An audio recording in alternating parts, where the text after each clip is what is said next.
La spoliation foncière a malheureusement défrayé la chronique, surtout en 2017,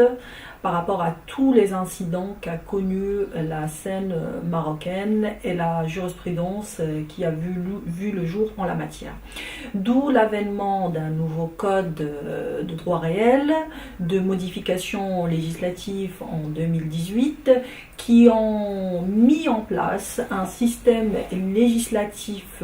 plus renforcé visant à lutter contre la spoliation foncière et ses effets négatifs sur l'économie du Maroc et surtout sur son image, surtout auprès des étrangers et des MRE.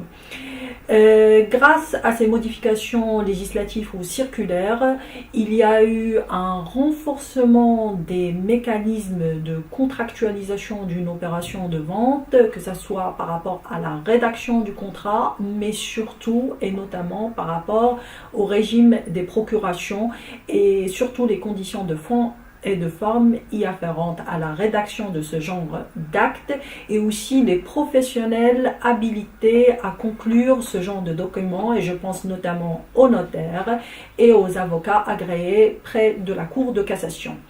Ceci d'un côté, et il y a eu également un durcissement des sanctions privatives de liberté et des amendes prévues en la matière, avec un renforcement du rôle joué par les autorités judiciaires, notamment via les mesures de mise sous séquestre. Mais il y a eu également la digitalisation de l'administration et notamment de la conservation foncière, en facilitant la veille.